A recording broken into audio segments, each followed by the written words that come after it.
La lourde porte d'entrée se déverrouilla avec la lenteur et la précision calculée d'un homme qui croyait que le silence pouvait effacer la culpabilité.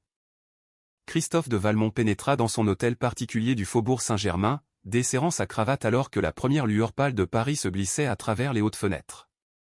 À l'extérieur, la ville semblait calme, presque sacrée dans la brume matinale. Il retira sa Rolex et la posa doucement sur la console en marbre, comme si l'absence de bruit pouvait défaire l'endroit d'où il venait. Sa veste portait encore le léger parfum de Léa, une fragrance capiteuse, florale, étrangère à cette demeure. Il fit un pas en avant.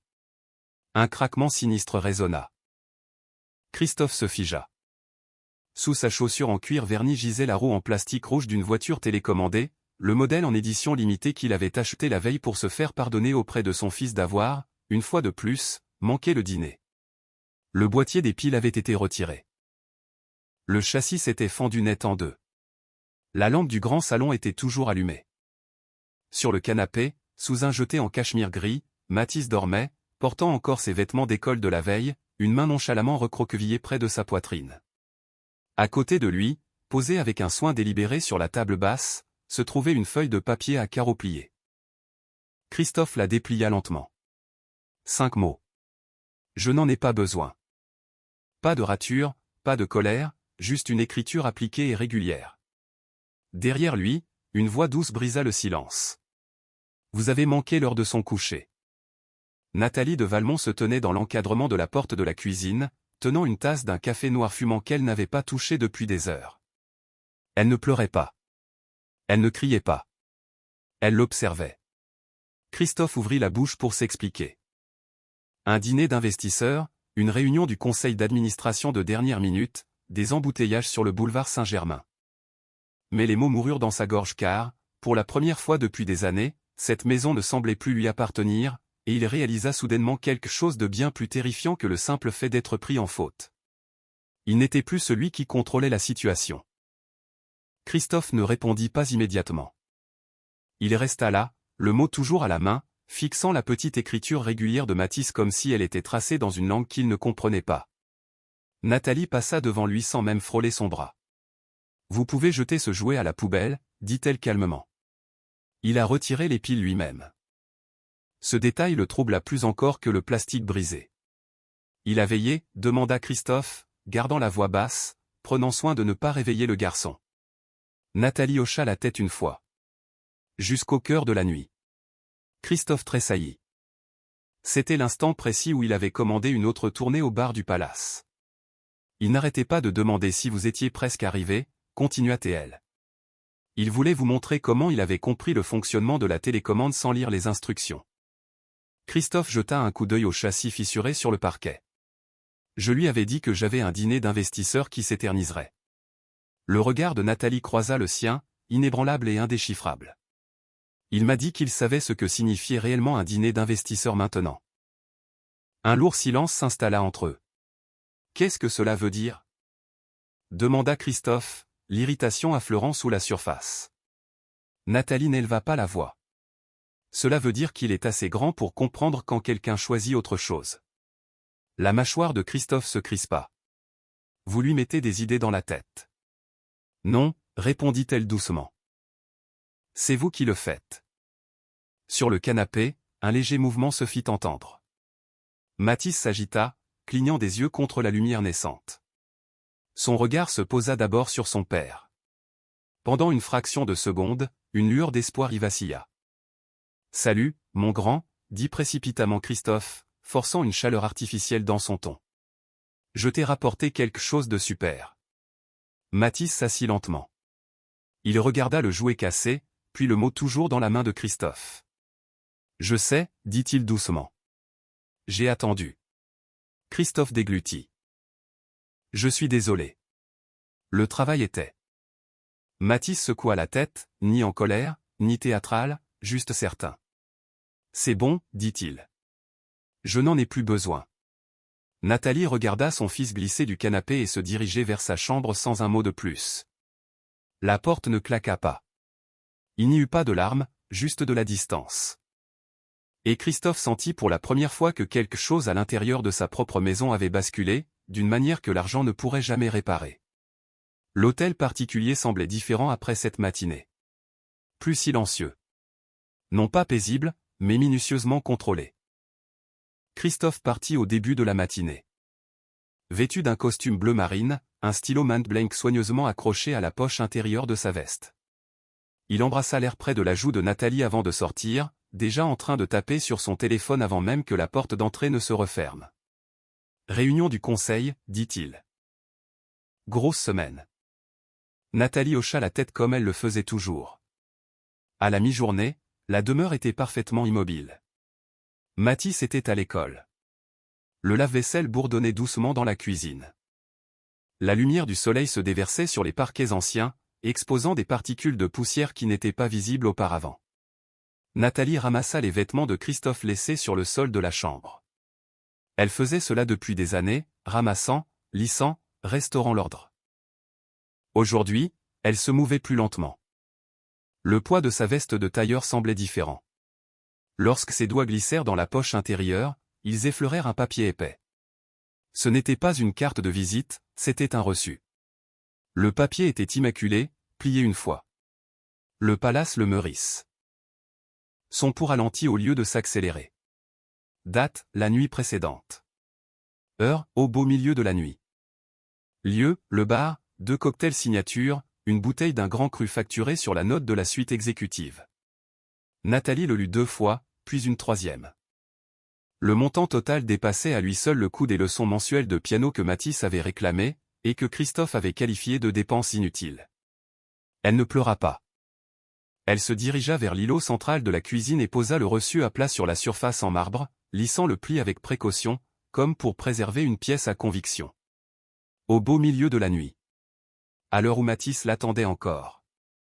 À cet instant précis, Christophe se trouvait quelque part au-dessus de Paris, portant un toast à on ne sait quoi.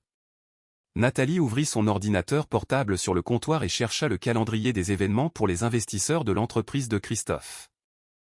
Aucun dîner du conseil, aucun événement client prévu, juste un vide absolu. Elle referma lentement l'ordinateur. Pour la première fois depuis le mot laissé sur la table basse, quelque chose en elle se métamorphosa. Ce n'était plus de la suspicion. C'était une structure. La première véritable faille, grande ouverte. Nathalie ne le confronta pas ce soir-là. Elle prépara le dîner. Elle interrogea Mathis sur sa journée d'école. Elle écouta Christophe décrire la volatilité des marchés et la pression précédant l'introduction en bourse comme si ces mots expliquaient l'épuisement dans sa voix. Elle attendit. Tard dans la soirée, lorsque Christophe entra dans la douche, la vapeur remplissant la salle de bain principale, Nathalie prit son téléphone. Elle ne fouilla pas dans ses messages. Elle fouilla dans sa mémoire. Léa, directrice des relations publiques, toujours d'une élégance irréprochable, toujours à proximité lors des galas d'entreprise. Nathalie ouvrit Instagram. Le compte de Léa était public. La publication la plus récente avait été mise en ligne quelques heures auparavant. Le palace Le Meurice. La respiration de Nathalie ne se coupa pas. Elle se stabilisa. La photo montrait une flûte de champagne levée vers le ciel étoilé de Paris. La légende disait « à nos nouveaux départs ». L'heure de publication correspondait à quelques instants après la facturation du reçu. La vue sur les toits était incomparable. Orienté vers le nord, le jardin des Tuileries sombre en contrebas, l'angle exact depuis une suite exécutive. Nathalie zooma. Reflétée faiblement dans la vitre derrière la flûte de champagne se trouvait la silhouette d'un homme. Grand, les épaules larges, portant un costume bleu marine. Son esprit ne s'emballa pas. Il calcula. Le reçu du palace reposait désormais plié à l'intérieur du tiroir de sa table de nuit, caché mais pas oublié. Au beau milieu de la nuit. Juste avant que cette photo ne soit prise, l'eau de la douche s'arrêta. Nathalie verrouilla son téléphone et le posa face contre la table de nuit juste au moment où Christophe sortait, une serviette nouée autour de la taille, l'expression détendue. « Tout va bien ?» demanda-t-il d'un ton désinvolte. Elle leva les yeux vers lui. « Oui » dit-elle d'une voix égale. « Tout est clair. » Pendant un instant, quelque chose d'indéchiffrable vacilla dans ses yeux. Non pas de la culpabilité, mais une évaluation, comme s'il mesurait l'étendue de ce qu'elle savait. Nathalie sourit faiblement et attrapa sa liseuse électronique sur la table de nuit, ouvrant le livre qu'elle relisait ces derniers temps, Les 48 lois du pouvoir. Elle ne le regarda plus, mais à l'intérieur d'elle-même, quelque chose d'irréversible avait commencé. Ce n'était pas un cœur brisé. C'était un éveil, et elle en avait fini d'être la dernière personne à savoir. Christophe commença à narrer sa vie avec plus de précaution. Ce fut la première chose que Nathalie remarqua. Mardi matin, il se tenait dans la cuisine, faisant défiler les emails sur son téléphone, parlant sans qu'on le lui demande. Dîner d'investisseurs jeudi, dit-il avec désinvolture. La fine fleur de la finance, positionnement pré-introduction en bourse. Nathalie versa le jus d'orange de Matisse et hocha la tête. Où cela? Un salon privé au Plaza Athénée. Les procédures habituelles. Elle sourit faiblement. Cela semble important. Ça l'est, répondit-il, l'observant juste une seconde de trop. Après leur départ, Nathalie ne s'assit pas. Elle marcha droit vers le bureau. Son vieil ordinateur portable s'alluma avec un léger bourdonnement. Le portail des relations avec les investisseurs de l'entreprise était toujours accessible. Elle avait aidé à en rédiger certaines parties des années auparavant, avant de prendre du recul par rapport à la société. Elle vérifia le calendrier public des événements. Rien pour jeudi soir, aucun dîner du conseil, aucune réception privée, aucune réservation de salon sous les annonces de l'entreprise. Elle vérifia les déclarations préalables déposées auprès de l'autorité des marchés financiers. Rien. Ses yeux se déplaçaient plus lentement maintenant, sans émotion, avec méthode. Christophe s'était toujours targué d'une transparence absolue envers les investisseurs. Chaque grand dîner, chaque réunion stratégique, tout était documenté quelque part, même subtilement. Mais la case de jeudi était vide. Nathalie s'adossa dans le fauteuil en cuir. Il ne se contentait pas de mentir. Il commençait à s'y complaire. Son téléphone vibra. Un message de Christophe. Préparation tardive ce soir. Ne m'attendez pas. Elle fixa les mots. Ne m'attendez pas. Cette phrase signifiait autrefois l'ambition, le dynamisme, la construction d'un avenir. Maintenant, elle signifiait tout autre chose. Depuis le couloir, la petite voix de Matisse s'éleva. « Maman, tu peux m'aider à trouver mon cahier de mathématiques ?» Elle referma doucement l'ordinateur. « J'arrive, » répondit-elle. En se levant, elle jeta un dernier coup d'œil à la case vide du calendrier pour jeudi. Christophe croyait contrôler le récit, mais il avait oublié un détail crucial. Nathalie l'avait autrefois construit avec lui, et maintenant elle commençait à voir où les retouches avaient été faites. Le jeudi arriva plus vite qu'il n'aurait dû. Christophe partit en fin d'après-midi, vêtu d'un costume anthracite. Le parfum de son eau de Cologne se superposait soigneusement à quelque chose que Nathalie ne pouvait plus ignorer. Il embrassa la tête de Matisse. Il évita son regard. « Ne m'attendez pas », répéta-t-il. Nathalie sourit poliment. « Non, bien sûr. » Au milieu de la soirée, Matisse était endormi. L'hôtel particulier reposait dans un silence ouaté. Le scintillement de la tour Eiffel au-delà des hautes fenêtres ressemblait à un monde qui ne lui appartenait plus. Nathalie se tenait dans le grand salon, les lumières tamisées, son téléphone à la main. Elle ne vérifiait pas l'Instagram de Léa. Elle surveillait la rue. Peu après, une berline noire s'arrêta au ralenti en face de leur demeure. Elle était là la nuit précédente, aussi. Et la nuit d'avant. Pas un voisin, pas une voiture de livraison en attente. Le pouls de Nathalie ralentit, il ne s'accéléra pas. Un quart d'heure plus tard, le chauffeur de la berline sortit brièvement, faisant semblant de vérifier son téléphone. Ses yeux balayèrent l'entrée du bâtiment avant de retourner à la voiture. Ce n'était pas aléatoire, c'était intentionnel. Son téléphone vibra. Une notification de la carte de crédit de Christophe, une fonctionnalité qu'il avait autrefois exigée pour la transparence du budget familial. Le Palace Le Meurice, quelques minutes auparavant, suite exécutive. Nathalie ne tressaillit pas. Elle reporta son regard vers la berline. Puis tout s'éclaira. Christophe ne se contentait pas de mentir. Il se préparait. Un homme sur le point de rendre publique une entreprise à quelques jours d'une introduction en bourse ne risquait pas le scandale sans se protéger. Il montait un dossier. Si elle réagissait de manière émotionnelle, si elle le confrontait publiquement, il pourrait la faire passer pour instable. Et cette voiture dehors, ce n'était pas une coïncidence. C'était de la documentation. Son reflet dans la vitre assombrie semblait méconnaissable, plus calme, plus vif. À l'étage, Mathis s'agita dans son sommeil. Nathalie expira lentement. Christophe croyait rassembler des preuves. Il n'avait aucune idée qu'elle venait tout juste de commencer à faire de même. Vendredi matin, Nathalie fit quelque chose que Christophe n'aurait jamais imaginé. Elle l'invita à dîner. Pas à la maison. Pas dans un endroit décontracté. Le grand Véfour, dit-elle d'un ton léger pendant le petit déjeuner, beurrant une tartine pour Mathis. Cela fait un moment. Christophe s'arrêta net de faire défiler son écran de téléphone. Ce restaurant sous les arcades du Palais Royal, demanda-t-il. Oui. Vous avez toujours dit que le cadre historique était le plus somptueux de la capitale. Pendant une fraction de seconde, la suspicion traversa son visage. Puis il sourit, contrôlé, confiant. Bien sûr, dit-il. Allons-y.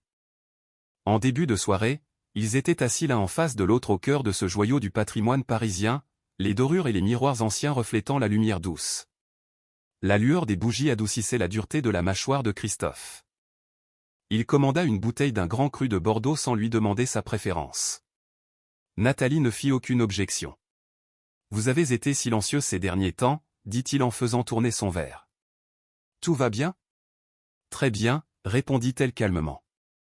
Il l'étudia, mesurant, attendant une émotion. Elle plongea la main dans son sac, sans drame, juste délibérément. Elle posa un unique reçu plié sur la nappe blanche entre eux. Le palace Le Meurice. La main de Christophe s'immobilisa. C'était une réunion d'investisseurs, dit-il immédiatement. Au beau milieu de la nuit, demanda-t-elle doucement. Il se recula. Sa posture défensive s'installait. Les négociations de haut niveau ne suivent pas votre emploi du temps, Nathalie. Elle hocha la tête une fois, comme si elle considérait cette logique. Puis elle fit glisser son téléphone sur la table. La photo Instagram de Léa remplissait l'écran. Le champagne levait vers les toits de Paris. L'heure de la publication ne laissait aucune place au doute. Christophe ne toucha pas le téléphone. Il ne nia pas. Au lieu de cela, il changea de tactique. Vous avez fouillé dans mes affaires, demanda-t-il, le ton se refroidissant. Nathalie soutint son regard avec une parfaite égalité. J'ai prêté attention. Pour la première fois de la soirée, l'opulence du décor derrière lui ne semblait plus conférer aucun pouvoir. Il semblait lointain, et Christophe réalisa quelque chose de subtil mais de dangereux. Ce dîner n'était pas une confrontation. C'était un avertissement. L'email arriva au cours de l'après-midi. Objet, Mathis, juste pour prendre des nouvelles. Nathalie l'ouvrit alors qu'elle était assise à l'îlot de la cuisine, son ordinateur portable brillant doucement contre le marbre. C'était de Madame Dupont, la maîtresse de Mathis. Rien d'alarmant, commençait le message, mais je voulais partager quelque chose qu'il a dessiné lors de notre activité sur la famille. Il y avait une pièce jointe. Nathalie cliqua. Le dessin remplit son écran. 3 personnages se tenaient sur une étendue de gazon crayonné en vert. Un petit garçon au centre tenant la main d'une femme. Le 3e personnage, grand, dessiné en bleu, se tenait à plusieurs centimètres de distance. Aucune main ne les reliait, pas de sourire, pas d'yeux. Au-dessus du personnage bleu, des mots étaient écrits avec soin. Papa travaille ailleurs. La gorge de Nathalie se serra, mais elle ne pleura pas. Elle zooma. Mathis avait gommé et redessiné l'espace entre les personnages à 2 reprises. Le papier montrait de légères taches grises là où il avait élargi l'écart. Son téléphone vibra. Une notification d'une alerte d'information financière. L'introduction en bourse de la FinTech de Valmont devrait dépasser les prévisions. Christophe gagnait en public et perdait à la maison. Une autre phrase dans l'email de l'enseignante attira son attention. Quand j'ai demandé à Mathis pourquoi papa était si loin, il a dit qu'il n'aimait pas être souvent ici. Nathalie ferma les yeux brièvement. Pas de drame, juste pour se ressaisir. Il ne s'agissait plus seulement d'infidélité. Il s'agissait d'une érosion. D'un enfant qui ajustait silencieusement ses attentes depuis sa chambre à l'étage. Son téléphone sonna de nouveau. Un message de Christophe. Le dîner s'est prolongé. Je reste en ville. Elle regarda à nouveau le dessin. Papa travaille ailleurs. La phrase était d'une précision déchirante. Nathalie enregistra l'image dans un dossier privé sur son ordinateur. Les preuves ne se présentaient pas toujours sous forme de documents ou de reçus. Parfois, elles étaient faites au crayon de couleur, et elle commençait à comprendre que la vérité la plus puissante dans cette maison n'était pas prononcée par les adultes. Elle était dessinée. Léa croyait s'avancer vers un avenir, non en voler un. C'était ainsi qu'elle le formulait dans son esprit alors qu'elle se tenait dans le bureau de Christophe à la Défense samedi soir, ses talons reposant contre le parquet verni. L'arche de la Défense et les lumières de Paris brillaient au-delà des immenses baies vitrées. « Vous ne pouvez pas continuer à vivre ainsi », dit-elle doucement en l'observant verser 2 verres de bourbon depuis la carafe en cristal qu'il réservait pour les conversations sérieuses. Christophe lui tendit un verre. « Vivre comment ? Marié. » Il eut un petit rire étouffé. « Ce n'est pas si simple. » Léa l'étudia attentivement. Elle n'était pas naïve. Elle avait bâti la réputation de dirigeant qui avait 2 fois son âge. Elle comprenait le timing. L'introduction en bourse était dans quelques jours. L'image familiale comptait. « Vous aviez dit que c'était déjà terminé », lui rappela TL. « Ça l'est », répondit Christophe. « C'est juste que Nathalie ne le sait pas encore. » La phrase resta en suspens. Léa se rapprocha, baissant la voix. « Et quand elle le saura ?» Christophe prit une lente gorgée. « Ce sera géré. » Elle ne manqua pas la nuance. Géré. Pas discuté. Pas résolu. Géré. Son téléphone vibra sur le bureau en verre. Une notification de message privé d'un blogueur financier avec lequel elle travaillait discrètement. Des rumeurs de tension au sein de la famille de Valmont. À creuser. Léa jeta un coup d'œil à Christophe. Il fixait les gratte-ciel, calculant quelque chose que lui seul pouvait voir. Elle tapa en retour, en attente. Le timing est crucial. Elle se tourna vers lui. Vous devez contrôler le récit avant que quelqu'un d'autre ne le fasse. Christophe sourit faiblement. Je le fais toujours. Mais de l'autre côté de la ville, dans un hôtel particulier, il ne comprenait plus tout à fait la situation. Nathalie montait son propre dossier. Et Léa, pour la première fois, ressentit la plus infime onde de doute car elle ne se tenait pas aux côtés d'un homme qui l'avait choisi. Elle se tenait aux côtés d'un homme qui s'était choisi lui-même. Et les hommes comme ça ne protégeaient jamais personne bien longtemps. Nathalie n'appela pas un avocat spécialisé en divorce. Elle appela un avocat d'affaires spécialisé en droit boursier. Lundi matin, après avoir déposé Mathis à l'école, elle prit un taxi vers le quartier des affaires de Paris. Les bâtiments du tribunal se dressaient, froids et immuables, contre le ciel pâle, mais elle les dépassa pour entrer dans une tour de bureau plus discrète sur l'avenue de la Grande Armée. Maître Bernard Renard travaillait toujours au dernier étage. La réceptionniste reconnut son nom immédiatement. Il voudra vous voir. Maître Renard n'avait pas beaucoup changé. Des tempes argentées, des lunettes à monture métallique, le même regard assuré qui intimidait autrefois les avocats adverses 2 fois plus imposants que lui. Madame de Valmont, dit-il en se levant lorsqu'elle entra. Je me demandais quand vous reviendriez dans un bureau comme celui-ci. Elle ne perdit pas de temps. Elle posa 3 éléments sur son bureau. Le reçu du Meurice, une capture d'écran imprimée de la publication Instagram de Léa, et une copie du dossier préalable à l'introduction en bourse de la société de Christophe. Je ne suis pas ici pour une affaire d'adultère, dit-elle d'une voix égale. Je suis ici pour des mouvements d'actifs. Maître Renard se recula légèrement. Je vous écoute. Nathalie ouvrit son dossier en cuir. J'ai aidé à structurer la FinTech de Valmont à ses débuts. Les entités holding d'origine étaient domiciliées en France. Il y a 2 mois, une société écran offshore est apparue dans les registres luxembourgeois pour de l'évasion fiscale. Les yeux de Maître Renard s'aiguisèrent. En êtes-vous certaine ? J'ai vérifié le registre ce matin. Elle fit glisser un autre document en avant. Valmont Holdings Limited, constitué il y a 6 semaines. L'introduction en bourse est dans quelques jours, continua-t-elle. S'il transfère des capitaux avant que la valorisation ne soit verrouillée, les actionnaires minoritaires ne le sauront que lorsqu'il sera trop tard. Maître Renard garda le silence pendant plusieurs secondes. Vous comprenez ce que vous insinuez, dit-il finalement. Oui, répondit-elle. J'insinue qu'il se croit intouchable. Maître Renard croisa les mains. Et qu'attendez-vous de moi ? Nathalie n'hésita pas. Je veux savoir si j'ai raison. Dehors, les téléscripteurs de la bourse défilaient sans relâche. À l'intérieur de ce bureau, quelque chose de bien plus dangereux qu'un cœur brisé venait de faire son entrée. La stratégie. Maître Renard ne lui offrit aucun réconfort. Il lui offrit le silence. Après avoir examiné le dossier luxembourgeois, il retira lentement ses lunettes. Si cela est structuré comme je le pense, dit-il, il dilue la visibilité avant que la valorisation de l'introduction en bourse ne soit actée. Ce n'est pas illégal par défaut. Mais le timing est extrêmement agressif. Nathalie hocha la tête. Il ne fait jamais de mouvements accidentels. Avez-vous la preuve de son intention? C'était la question cruciale. L'intention. Nathalie expira doucement. Pas encore. Elle retourna à l'hôtel particulier avec un fardeau plus lourd que la peur. La mémoire. Des années auparavant, lorsque la FinTech de Valmont n'était rien d'autre que 2 bureaux et des salles de conférence empruntées, elle avait rédigé la structure initiale du capital sur son propre ordinateur. Christophe l'avait alors qualifié de véritable architecte. Elle n'y avait pas pensé depuis des années.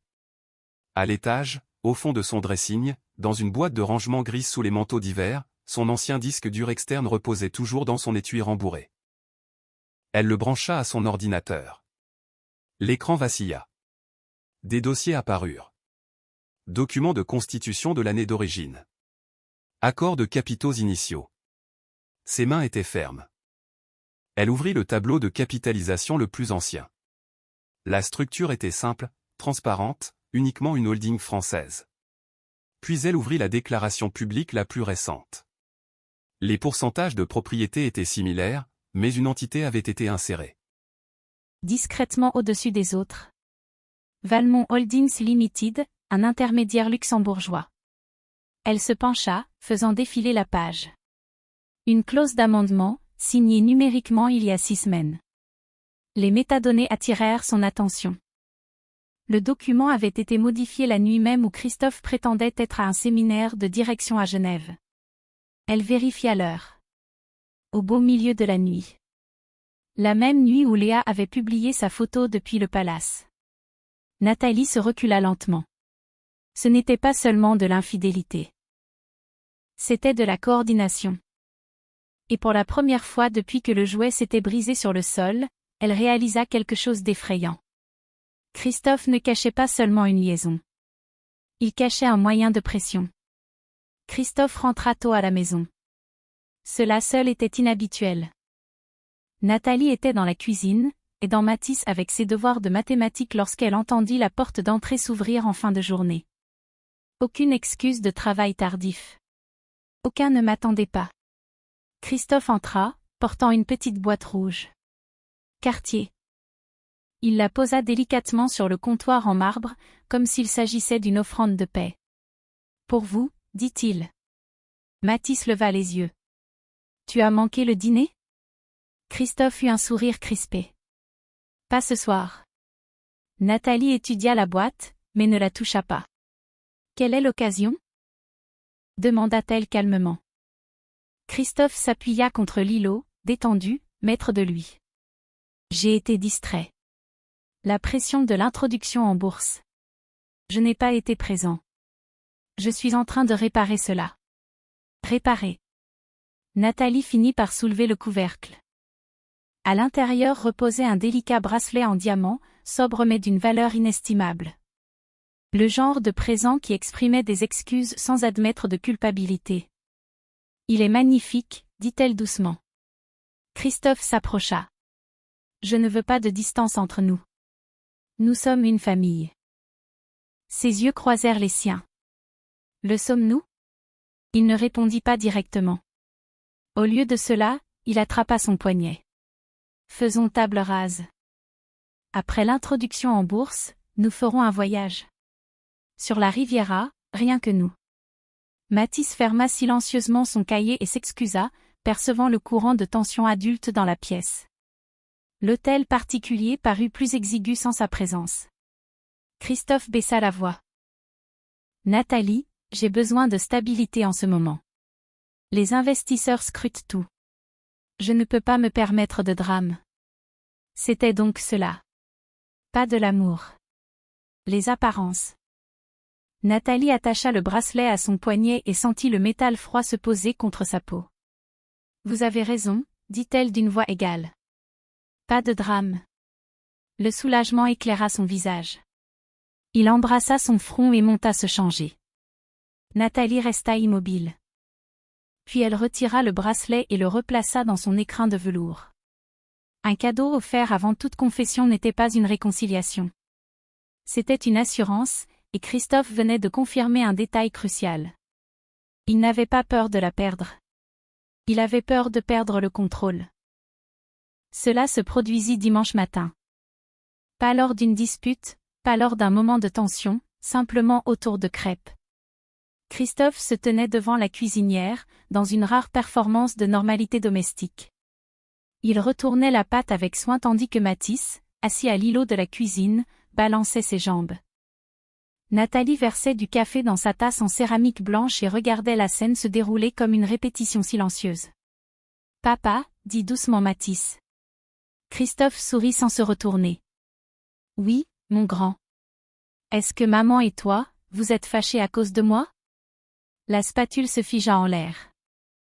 Nathalie sentit quelque chose se serrer si fort dans sa poitrine qu'elle dut poser sa tasse avant qu'elle ne lui échappe. Christophe se retourna lentement. Quoi? Bien sûr que non. Pourquoi penserais-tu une chose pareille? Mathis haussa les épaules, fixant la bouteille de sirop. Parce que quand je fais une bêtise à l'école, les maîtresses ne sourient plus de la même façon après. La comparaison était précise. Douloureusement précise. Christophe força un rire. Ce n'est pas la même chose. Mais tu souris différemment maintenant, continua Mathis, toujours aussi calme. Comme quand tu mens à propos des surprises. La cuisine plongea dans le silence. Aucune accusation, juste une observation. Le regard de Nathalie glissa vers Christophe. Ce n'était pas quelque chose qu'elle avait orchestré, ni quelque chose qu'elle avait insufflé. C'était la lucidité d'un enfant qui avait cessé d'attendre. Christophe posa la spatule. « Je ne mens pas, dit-il d'un ton égal. » Mathis leva les yeux vers lui. « Si, vous mentez. » Pas de colère, pas de larmes, juste une certitude. Christophe jeta un coup d'œil à Nathalie, cherchant du soutien, une correction, l'autorité nécessaire pour réduire ce moment au silence. Elle ne dit rien, car ce n'était pas son combat. C'était la vérité face à l'ego. Finalement, Mathis glissa de son tabouret. « C'est bon, » ajouta-t-il doucement. « Je voulais juste savoir. » Il monta les escaliers sans un mot de plus. Christophe resta debout dans la cuisine, les épaules raides. Nathalie prit la parole doucement. « Vous ne pouvez pas déjouer l'honnêteté, » dit-elle. Pour la première fois depuis le début du compte à rebours de l'introduction en bourse, quelque chose de vacillant apparut dans l'expression de Christophe. Parce que les enfants ne négocient pas les récits, ils les exposent. Le jour de l'introduction en bourse arriva, paré d'or. Paris scintillait sous un pâle soleil d'automne. Les camions des chaînes d'information financière bordaient déjà le trottoir devant la tour de verre de la FinTech de Valmont à la Défense. À l'intérieur de l'hôtel particulier, cependant, la matinée semblait d'un calme troublant. Christophe ajusta sa cravate dans le miroir du couloir, impeccable dans un costume bleu marine taillé sur mesure. Sa Rolex brillait contre sa manchette. Aujourd'hui était l'aboutissement. Des années d'ambition cristallisées en une seule cloche d'ouverture. Grand jour, dit-il presque pour lui-même. Nathalie se tenait près de la fenêtre, le sac à dos de Mathis posé à ses pieds. Oui, répondit-elle d'une voix égale. Ça l'est. Christophe vérifia son téléphone. Les messages affluaient. Investisseurs, membres du conseil, confirmation des médias. Après ça, ajouta-t-il en se tournant vers elle, tout va se stabiliser. Nathalie ne répondit pas. Au lieu de cela, elle s'avança vers la console et posa une fine enveloppe Kraft sur la surface en marbre, à côté de ses clés de voiture. Christophe baissa les yeux. « Qu'est-ce que c'est ?» « Lisez, » dit-elle. Il fronça légèrement les sourcils, mais ouvrit l'enveloppe. À l'intérieur se trouvaient 2 documents, une requête officielle de divorce et un avis de demande de divulgation financière déposé auprès de l'autorité des marchés financiers concernant des transferts de capitaux vers des entités offshore. Les yeux de Christophe parcoururent les lignes rapidement. Puis à nouveau. Vous avez déposé cela. Sa voix était contrôlée, mais plus ténue. Très tôt ce matin, répondit-elle. Avant l'ouverture des marchés. L'horloge murale indiquait qu'il restait peu de temps avant l'ouverture. Christophe la regarda, l'incrédulité remplaçant son flegme. Comprenez-vous ce que représente cette journée? Oui, dit Nathalie calmement. C'est pour cela que le timing est crucial. Vous menacez l'entreprise. Non, corrigea-t-elle avec douceur. Je protège ce qui m'appartient légalement. Sa mâchoire se crispa. Cela va déclencher une enquête minutieuse. Cela mérite déjà une enquête minutieuse. Depuis l'escalier, Mathis apparut silencieusement, observant la scène. Christophe baissa la voix. Nathalie, c'est irresponsable. Non, dit-elle encore. C'est précis. Dehors, la ville bourdonnait d'anticipation. Les présentateurs se préparaient à diffuser. Les investisseurs rafraîchissaient leurs écrans de cotation. À l'intérieur de l'hôtel particulier, quelque chose de bien plus lourd de conséquences avait déjà commencé. Christophe ramassa ses clés lentement, réalisant l'ampleur du désastre par fragments. La cloche d'ouverture n'avait pas encore sonné, mais Nathalie venait de jouer son premier coup. À l'ouverture des marchés, la cloche résonna au palais Brongniart. Christophe se tenait à l'intérieur du siège de sa fintech. Les appareils photo crépitaient tandis que le logo de l'entreprise s'illuminait sur l'immense écran numérique derrière lui. Les applaudissements éclatèrent. Les présentateurs souriaient. Le symbole boursier entra en direct. Pendant quelques secondes, l'action s'envola. Christophe expira lentement. Le contrôle était restauré. Puis son téléphone vibra. Une fois, 2 fois, cette notification en succession rapide. Il baissa les yeux. Enquête de l'AMF déposée. Divulgation de capitaux offshore. Des questions l'émergent autour de Valmont. Transfert préalable à l'introduction en bourse. Volatilité des échanges. Alerte. Le sourire de Christophe ne disparut pas immédiatement. Il se figea. À côté de lui, un membre du conseil se pencha. Quelle est cette histoire d'entité luxembourgeoise? Christophe garda un ton neutre. Une structuration standard. Mais la seconde envolée ne vint jamais. Au lieu de cela, le cours hésita, chuta. Les journalistes financiers commencèrent à ajuster leur vocabulaire en plein direct. Examen réglementaire non confirmé. Inquiétude possible liée à la transparence. De l'autre côté de la ville, Nathalie était assise à la table de sa salle à manger, l'ordinateur portable ouvert. Le dessin de Mathis reposait à côté d'elle, comme un rappel silencieux de ce qui comptait vraiment. Elle ne surveillait pas l'action par vengeance. Elle la surveillait pour exiger des comptes. Son téléphone vibra. Maître Renard. C'est en direct, dit-il calmement. Les régulateurs ont signalé le dépôt en quelques minutes. Le timing était stratégique. Nathalie jeta un coup d'œil à l'horloge.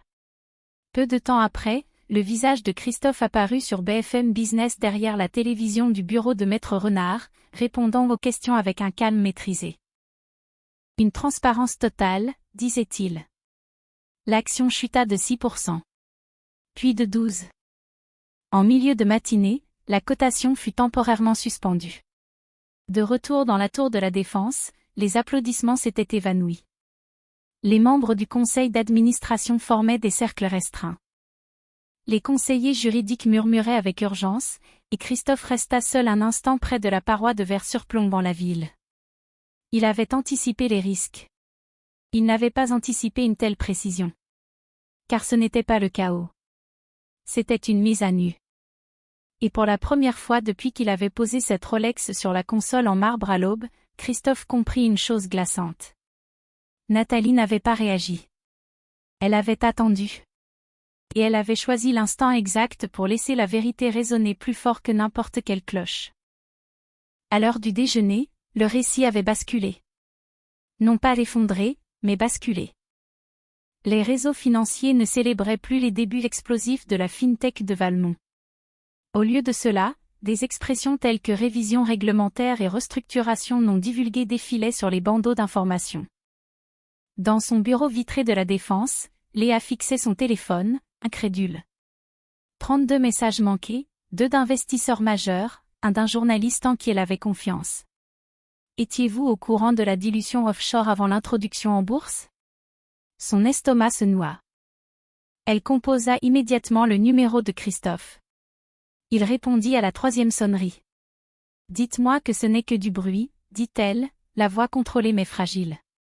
C'est une question de procédure, répondit Christophe.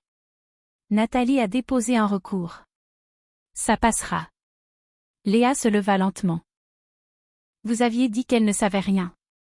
Elle ne savait rien, rétorqua-t-il sèchement. Elle a surréagi. Léa s'avança vers la fenêtre, regardant la ville qui avait toujours récompensé le risque calculé. Surréagi? Répéta-t-elle. Elle a saisi les régulateurs avant l'ouverture des marchés. Christophe resta silencieux. Ce silence en disait plus long que ses mots. Vous m'aviez dit que c'était propre, dit doucement Léa. Vous m'aviez dit que l'entité offshore était temporaire. Elle l'est. Alors pourquoi n'a-t-elle pas été déclarée? Une autre pause. Léa sentit le sol vaciller sous son assurance professionnelle. Elle avait bâti sa réputation sur la gestion de la perception, non sur la défense de la tromperie. À l'extérieur de son bureau, les employés chuchotaient. Le titre, dont la cotation avait temporairement repris, avait chuté de 19%. Son email émit un bip. Une note interne. Session d'urgence du conseil d'administration en début d'après-midi. Léa ferma les yeux brièvement. Vous auriez dû tout me dire, dit-elle. Le ton de Christophe se durcit. C'est sous contrôle. Mais elle savait que c'était faux. Les hommes qui croyaient que tout était sous contrôle étaient souvent déjà exposés. Et pour la première fois depuis qu'elle avait levé cette coupe de champagne vers les toits de Paris, Léa réalisa quelque chose de troublant. Elle avait mal jugé l'épouse. Parce que Nathalie n'était pas émotionnelle. Elle avait été chirurgicale. Peu après, les portes de la salle de conseil de la FinTech de Valmont se fermèrent. À l'intérieur, 12 personnes étaient assises autour d'une longue table en noyer surplombant Paris. L'horizon scintillait toujours dans la lumière de l'après-midi, indifférent à ce qui se dénouait derrière la vitre. Christophe se tenait en bout de table, composé, maître de lui, sans la moindre excuse. Il s'agit d'une volatilité temporaire, commença-t-il. L'entité offshore était un positionnement fiscal stratégique, tout à fait légal. Un membre éminent du conseil se pencha en avant. Légal ne veut pas dire invisible. Le silence s'abattit sur la pièce. La directrice juridique s'éclaircit la gorge. Les régulateurs exigent une documentation immédiate. Le timing soulève des questions quant à l'intention de dissimuler ces informations. La mâchoire de Christophe se crispa. L'intention était l'optimisation. Un autre membre du conseil fit glisser un document imprimé sur la table. Il ne provenait pas des régulateurs. Il provenait d'un groupe d'investisseurs minoritaires.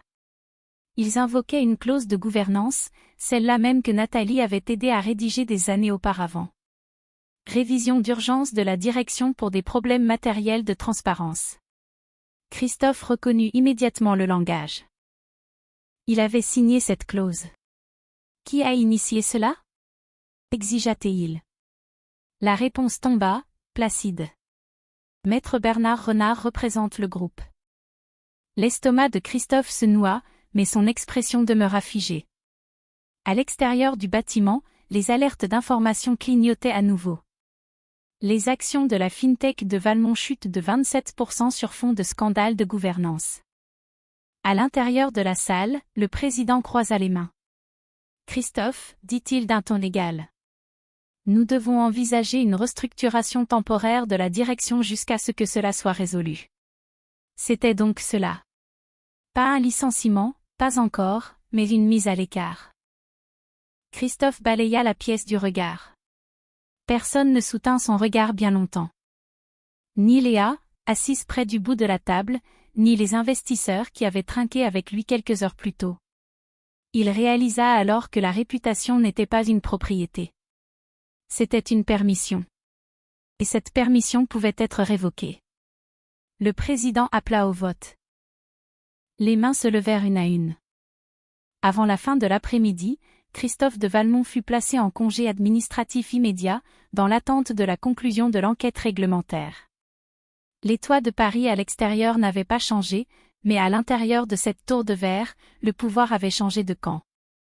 Et pour la première fois de sa carrière, Christophe n'était plus celui qui contrôlait l'issue de la partie. 3 semaines plus tard, la salle d'audience du palais de justice de Paris semblait plus glaciale que n'importe quelle salle de conseil où Christophe s'était jamais tenu. Pas de caméra, pas de téléscripteurs clignotants, juste des bancs en bois massif, des voix feutrées, et l'autorité silencieuse d'un juge qui se souciait bien peu des réputations. Christophe était assis à une table aux côtés de son avocat, son costume impeccable, son expression disciplinée. Le congé administratif s'était discrètement transformé en une révocation formelle dans l'attente de l'enquête. L'action s'était stabilisée, mais sans lui. De l'autre côté de l'allée, Nathalie était assise près de Maître Renard, calme, concentrée, sans triomphalisme. La juge examina les dossiers avec soin. Monsieur de Valmont, commença-t-elle, les preuves indiquent des transferts d'actions non divulgués vers une entité offshore avant la valorisation de l'introduction en bourse. De plus, les biens matrimoniaux ont été confondus avec les actifs de l'entreprise. L'avocat de Christophe se leva. Tous les transferts étaient techniquement légaux. Le regard de la juge ne s'adoucit pas. Une structuration légale n'annule pas les droits du conjoint. Nathalie ne regarda pas Christophe. Elle n'en avait pas besoin. Les divulgations financières avaient été exigées par voie de citation à comparaître. Les métadonnées des emails confirmaient la chronologie. Les signatures numériques correspondaient à la nuit du prétendu séminaire de Genève. L'intention était devenue évidente. Le jugement fut mesuré. Garde résidentielle principale accordée à Nathalie. Droit de visite structuré pour Christophe. Transparence financière totale exigée. Et surtout, Nathalie conservait son pourcentage de capitaux propres initial, basé sur la valorisation préalable au transfert. Non pas la version diluée, l'original. La respiration de Christophe se modifia imperceptiblement à cette annonce, car la valorisation après l'enquête réglementaire avait chuté, mais les parts de Nathalie étaient verrouillées avant la chute. Une précision redoutable. La juge referma le dossier. Le mariage n'est pas un instrument stratégique, dit-elle d'une voix égale. Il implique une responsabilité fiduciaire. Dehors, les marches du palais de justice étaient calmes. Aucune presse n'attendait. Nathalie s'avança dans l'air frais de Paris, la petite main de Mathis glissant dans la sienne. Christophe sortit quelques instants plus tard.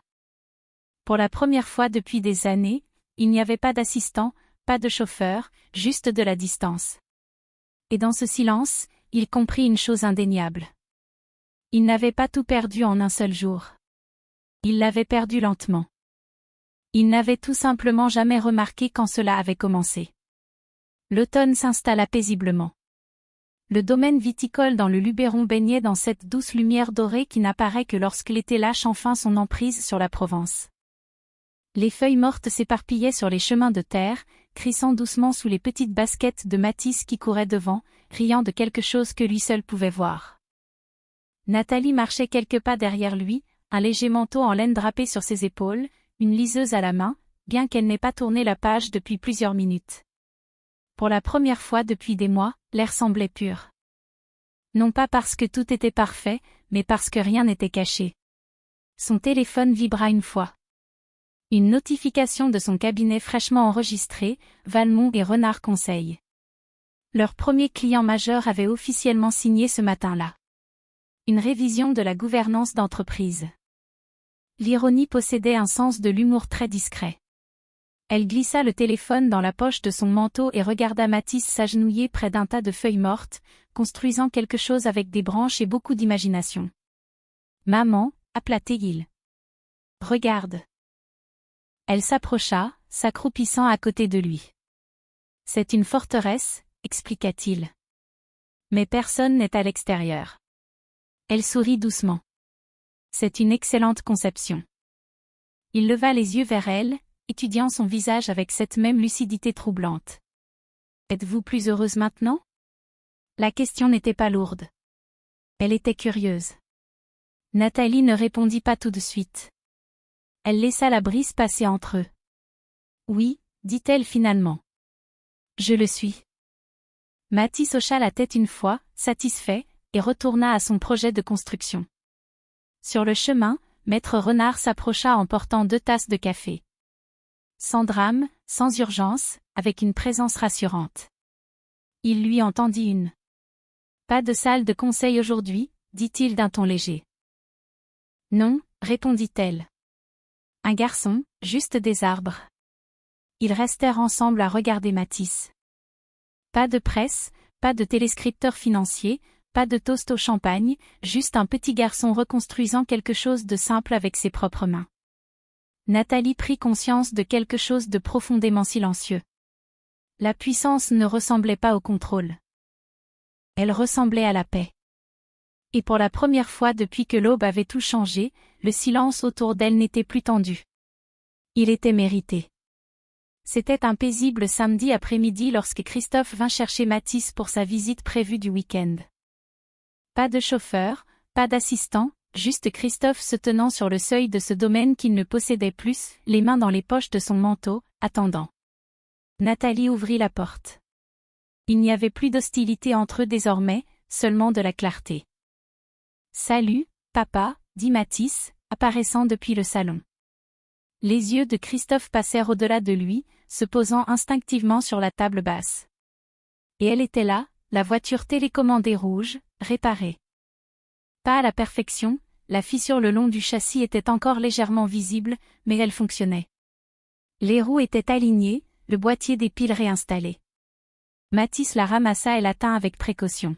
« Maman m'a aidé à la réparer », dit-il. Christophe déglutit. « C'est super, mon grand. » Mathis hocha la tête, puis ajouta de ce même ton assuré qu'il utilisait toujours pour énoncer des faits. « Nous ne l'avons pas jeté. » Les mots étaient simples, mais ils étaient chargés de sens. Nathalie se tenait silencieusement près de l'escalier, observant l'échange sans interférer. Christophe s'accroupit légèrement, croisant le regard de son fils. « Je suis désolé pour la dernière fois, » dit-il doucement. Pas d'investisseur, pas de caméra, juste la vérité. Mathis l'examina. « C'est bon, » répondit-il. « Nous l'avons réparé. Pas de pardon, pas d'effacement, juste une reconnaissance. » Christophe se releva lentement. Il comprenait maintenant ce que représentait ce jouet. Les choses pouvaient se briser, mais tout n'était pas voué à être remplacé. Certaines choses exigeaient des efforts, et certaines pertes étaient permanentes. Alors que Mathis franchissait la porte à ses côtés, Christophe jeta un dernier regard en arrière. Nathalie se tenait sur le seuil, calme, composée, n'attendant plus aucune explication. Elle n'était pas vaincue. Elle n'était pas vindicative. Elle était inébranlable.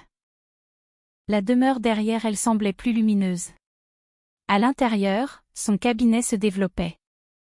À l'extérieur, les vignes du Luberon attendaient une autre promenade silencieuse.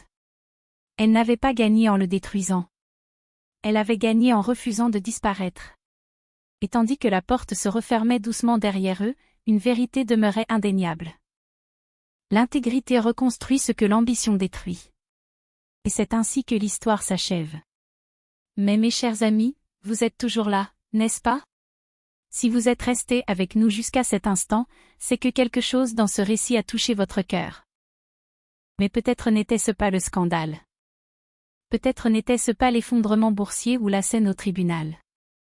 Peut-être était-ce ce moment suspendu, un enfant disant « Nous l'avons réparé ». Car au fond, ce n'était pas une histoire de vengeance. C'était une question d'intégrité, de la force tranquille de quelqu'un qui refuse de disparaître lorsqu'on le trahit. La philosophie stoïcienne nous enseigne quelque chose de puissant. Vous avez du pouvoir sur votre esprit, non sur les événements extérieurs. Marc Aurèle a écrit cela il y a près de 2 millénaires. Pourtant, cela semble avoir été écrit pour Nathalie. Elle ne contrôlait pas les choix de Christophe. Elle a contrôlé sa réponse. Et cela a fait toute la différence. Le respect de soi n'est pas bruyant. Il est constant. Il est serein. Il attend. Et quand le moment est venu, il agit avec précision, non avec colère. S'il y a une leçon à retenir pour votre propre vie, c'est celle-ci. Ne réagissez pas, répondez. Ne vous effondrez pas, reconstruisez. Et n'échangez jamais votre intégrité contre un confort éphémère. Si cette histoire a résonné en vous, si vous vous êtes senti vu, compris ou même fortifié, prenez un instant pour aimer, partager et vous abonner à la chaîne. Votre soutien aide ces histoires à atteindre d'autres personnes qui pourraient en avoir besoin. Et si vous êtes encore là en ce moment même, cela signifie peut-être que vous êtes, vous aussi, en train de reconstruire quelque chose. Et cela compte. Cette histoire est une œuvre de fiction créée à des fins de divertissement et d'éducation. Tous les personnages, entreprises, événements juridiques et situations financières dépeints dans ce récit sont fictifs et ne sont basés sur aucune personne réelle ou affaire en cours. Bien que l'histoire fasse référence à des cadres réalistes tels que Paris, la bourse, les processus d'introduction en bourse et les procédures judiciaires, ces éléments sont utilisés purement pour créer une narration immersive et émotionnellement engageante. Les scénarios financiers et juridiques décrits sont simplifiés pour les besoins du récit et ne doivent pas être interprétés comme des conseils professionnels ou des reportages factuels. Toute ressemblance avec des personnes réelles, vivantes ou décédées, ou avec des événements réels serait purement fortuite. Les thèmes de la responsabilité, de l'intégrité, de la croissance personnelle et de la guérison ont pour but d'inspirer la réflexion et une discussion positive.